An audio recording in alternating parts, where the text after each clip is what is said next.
Salut tout le monde, c'est une petite vidéo que je fais de manière très improvisée, un essai que je fais pour présenter certains points de vue concernant la situation sanitaire.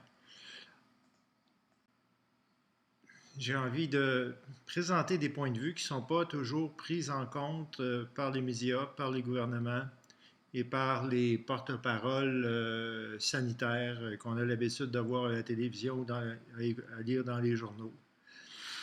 La première chose que j'aimerais dire, c'est que ces gens-là ne semblent pas faire suffisamment d'efforts pour qu'on mette de côté ou que plusieurs personnes mettent de côté leur impression qu'il y a quelque chose de pas clair derrière la crise sanitaire et ne font donc pas suffisamment pour, si on veut, répondre aux objections de ceux qui prétendent qu'il y a derrière toute cette modification de la société, qu'il n'y a pas un complot ou qu'il n'y a pas un plan maléfique derrière ça. Alors,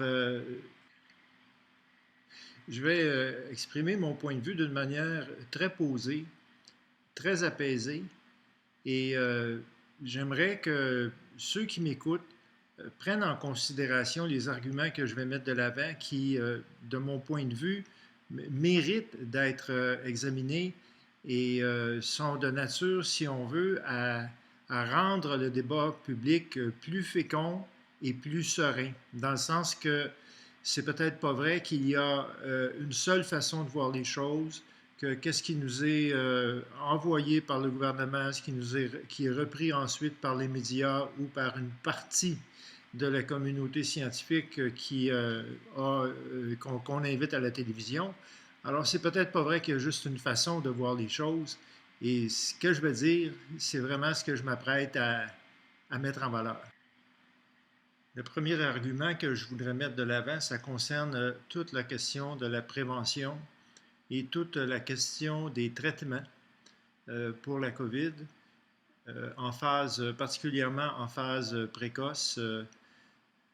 À ce niveau-là, à partir du moment où est-ce qu'on a commencé à s'inquiéter de la transmission de cette maladie virale, ça remonte ici chez nous au mois de février-mars 2020, on n'a pas, on a mis de côté assez rapidement et de manière assez cavalière euh, les moyens de prévenir la contamination de la maladie, par la maladie. Donc, on a mis de côté les moyens qui consistent à renforcer le système immunitaire de la population.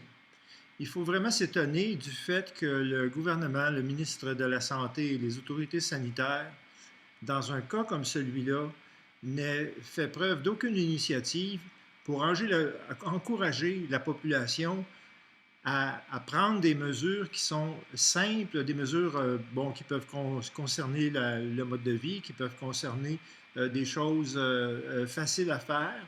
Et parmi celles-là, il est prouvé, en fait, une partie de la communauté scientifique nous rappelle qu'en prenant, par exemple, du zinc, en prenant de la vitamine D, de la vitamine C,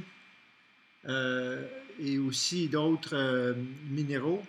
Je crois que c'est le potassium. Alors, ces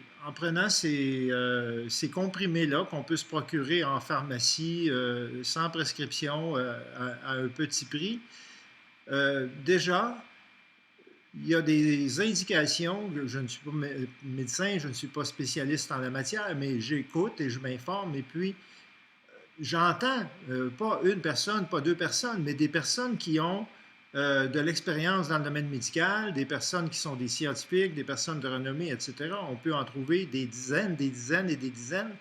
Mais pourquoi le gouvernement n'a-t-il jamais accordé la moindre attention, la moindre importance ou la moindre information quant à cette façon-là d'éviter qu'on devienne,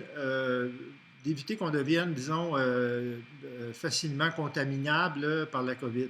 Alors, c'est quelque chose que je ne comprends pas. C'est quelque chose qui ne s'explique pas. C'est quelque chose pour laquelle on n'a pas de réponse valable, absolument pas de réponse valable des autorités qui apparemment veulent que nous soyons en santé, veulent que nous soyons bien, veulent qu'on mette la crise derrière nous, s'inquiètent de l'engorgement des hôpitaux, s'inquiètent des mortalités que la COVID peut causer. Mais comment se fait-il qu'il n'y a aucune prévention? Alors, c'est ma première question. La deuxième question concerne la question de la vaccination. Alors, faute de prévention et faute de traitement précoce, parce qu'on a également rejeté très rapidement, comme en France, Agnès Buzyn, qui était ministre de la Santé au début, a déclaré que l'hydroxychloroquine était un poison. Et puis, on a interdit finalement aux médecins de soigner. L'hydroxychloroquine existe et est utilisée pour le traitement de certaines maladies depuis 70 ans, mais tout à coup, c'est devenu un poison. Et on a empêché finalement les médecins de faire au mieux en utilisant ce médicament-là en conjonction avec le zinc. On a fait la même chose avec l'hydroxychloroquine et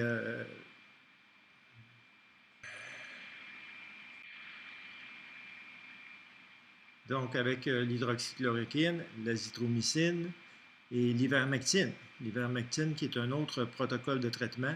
Alors, pourquoi ces protocoles de traitement sont mis de côté, sont rejetés comme si c'était dangereux, comme s'il ne fallait pas les essayer, comme s'il ne fallait pas en prendre, comme si c'était vraiment quelque chose qui est à rejeter?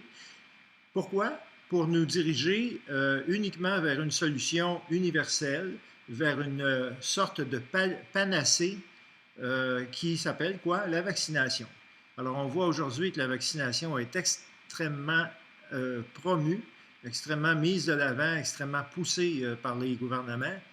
Et ce qui est étrange là-dedans, c'est que, bon, mis à part le fait qu'il n'y a que ça, apparemment, qui peut traiter la COVID, ce qui n'est pas vrai de l'avis de plusieurs personnes, de plusieurs autres personnes, c'est pas l'unanimité n'existe pas là-dessus, l'unanimité ne s'est pas faite, absolument pas.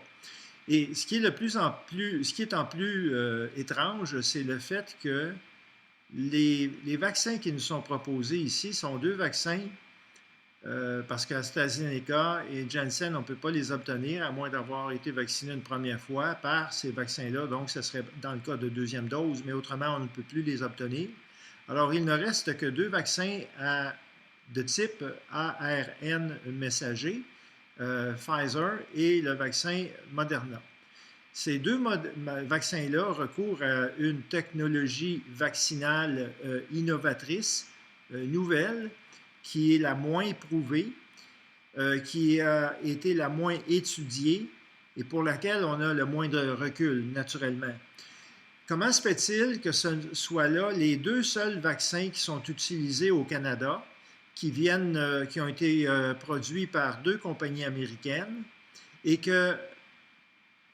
qu'on nous informe, quand on se renseigne, qu'il existe à peu près 42 vaccins disponibles, autorisés dans un certain nombre de pays, dans d'autres pays, qui recourent à 6 ou 7 technologies vaccinales différentes, dont celle des virus désactivés, etc. Donc, il y a plusieurs technologies médicales concurrentes au niveau du vaccin, mais comment se fait-il que chez nous, on n'a pas d'offre vaccinale digne de ce nom? Comment se fait-il qu'il n'y a pas de concurrence? Comment se fait-il qu'on n'a pas de choix? Parce que les deux vaccins portent des noms différents, mais c'est deux vaccins du même type. Si vous prenez certains pays comme l'Argentine, l'Inde, la Chine, d'autres pays, il y en a plusieurs, je n'ai pas fait l'examen complet, mais il y a plusieurs pays qui offrent des vaccins de technologies vaccinales différentes. L'Argentine, c'est 6 vaccins qui sont approuvés et il y a d'autres pays qui sont de cet ordre-là, de 5 ou 6 vaccins différents. Alors, c'est une vraie question. C'est une vraie question. Pourquoi le gouvernement ne veut-il pas bonifier l'offre? Pourquoi le gouvernement s'entête-t-il à nous offrir uniquement des vaccins qui sont insuffisamment testés, qui n'ont pas obtenu leur homologation finale, qui ne sera obtenue qu'en 2023, et qui utilisent une technologie vaccinale sur laquelle on n'est pas certain encore. Et d'autant plus qu'on sait maintenant que l'immunité qui nous était promise avec 70% de vaccination n'aura pas lieu, que maintenant il faut aller à 3 doses, à 4 doses, parce que l'efficacité des vaccins n'est pas du tout celle que l'on pensait au début quand on nous les a annoncés. Alors, cette question-là des vaccins, cette question-là de la prévention, cette question-là des soins en phase précoce, ce sont des vraies questions.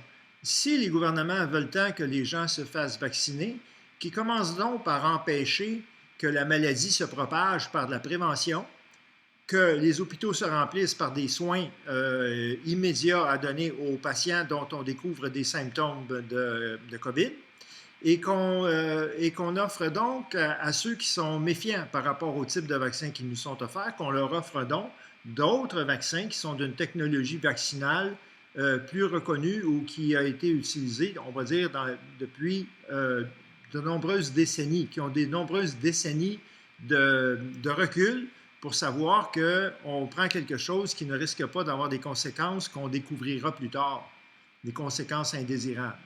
Alors, c'est un petit peu le message que je voulais transmettre et je pense que ces points-là sont des points qui ne peuvent pas être rejetés ou qui ne peuvent pas être mis de côté sous prétexte que c'est un point de vue complotiste, etc. Non, au contraire, ces points-là semblent pointer vers la possibilité qu'il existe un complot à quelque part.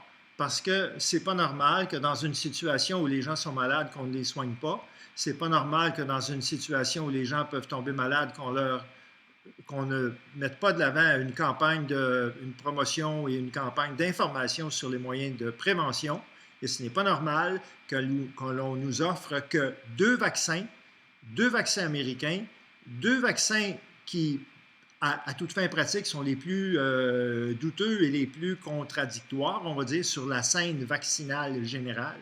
Alors, ces raisons-là, je demanderais à tout le monde de réfléchir à ça, mais j'aimerais bien, puisqu'on est en campagne électorale, on est en période électorale, j'aimerais bien que les représentants des partis politiques nous répondent à ce sujet-là.